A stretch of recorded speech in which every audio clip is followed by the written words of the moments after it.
မင်္ဂလာပါချစ်တို့ရေဆိုင်နေမှာဈေးကြီးပေးဝယ်စားနေရတဲ့ဟင်းနောက်တစ်မျိုးလာပါပြီဒါလေးကတော့ Chinese masala chicken လေးဖြစ်ပါတယ်ရှင်အရင်ဆုံးကြက်သားတုံးလေးတို့ရေစေးတန်းစီပြီးတော့စားရဲ့မြို့ကောင်းမုံရဲ့ကျင်းချက်တစ်မျိုးကြိတ်ထားတာရဒါကပတ်စုံ3ကျုံဓမိတ်စားစုံတစ်စုံပါပြောင်းကုန်မဟုတ်ဓမိတ်စားစုံ2စုံထည့်လိုက်ပါတယ်ကြက်ဥတစ်လုံးဖောက်ထည့်လိုက်ပါတယ်ရှင်ပြီးရင်တခြားနှက်စားအောင်နေပြီးတော့ခဏနှက်ထားလိုက်ပါတယ်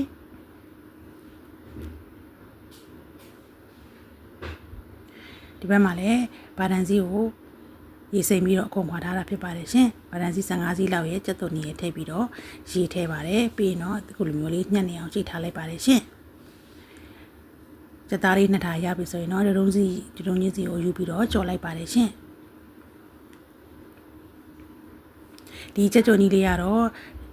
ဟင်းအနည်းနဲ့မလုပ်ဘဲနဲ့ဒီတိုင်းလေးလေးစားရင်လည်းကလေးတွေတော့ကိုအချိုစားခြင်းနဲ့ကြော်ကျွေးလို့ရပါတယ်ကြက်ကြော်လေးရပြီဆိုရင်တော့သူစေထုတ်ထားလိုက်ပါတယ်ပြီးရင်တော့စီကိုနည်းနည်းထုတ်ပြီးတော့အဲ့ဒီအိုထဲမှာပဲဂျင်းချက်သွမျိုးချိန်ထားတာစီတက်ပါတယ်အရွက်ရယ်လေးညင်းရယ်ဖာလာလေးနည်းနည်းထည့်ပြီးတော့စီတက်လိုက်ပါတယ်ရှင်ပြီးရင်တော့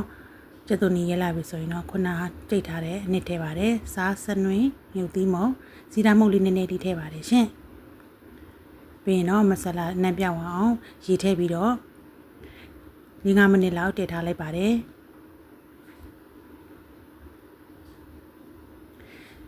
စီလေးပြန်လာပြီဆိုရင်တော့ခုနဆက်ထားတဲ့ကြက်သားတုံးလေးတွေထည့်လိုက်ပါတယ်ရှင်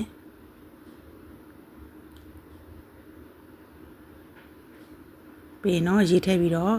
ခဏတင်ထားလိုက်ပါတယ်ရင်းရင်ဒီအတုံးကြီးကြီးလေးတုံထားတာထည့်ပါတယ်ယူသီးစေးကိုခွဲပြီးထည့်လိုက်ပါတယ်ရှင်ဒါကတော့ chili sauce ဖြစ်ပါတယ် chili sauce လေးထည့်လိုက်ပါတယ်ဒါကြက်သားမုတ်ပါပြီးရင်တော့နောက်ဆုံးမှာနုံးမုတ်လေးကိုဖြူလိုက်ပါတယ်ရှင်ပြီးရင်တော့တခြားလေးနှက်စအောင်မှုလိုက်ရင်တော့ရသွားပါပြီကဲအခုဆိုရင်တော့အရန်ကိုစားကောင်းတဲ့ Chinese masala chicken လေးရသွားပါပြီမမေရဲ့ရချက်နီးမုံလုံးနီးလေးတွေကိုအမြဲတမ်းအားပေးတဲ့သူတိုင်းကိုကျေးဇူးအများကြီးတင်ပါတယ်ရှင်ဒီဟင်းလေးကိုအိမ်မှာချက်စားကြကြည့်နော်အရန်ကိုစားကောင်းမှလည်းဖြစ်ပါတယ်ကျေးဇူးအများကြီးတင်ပါတယ်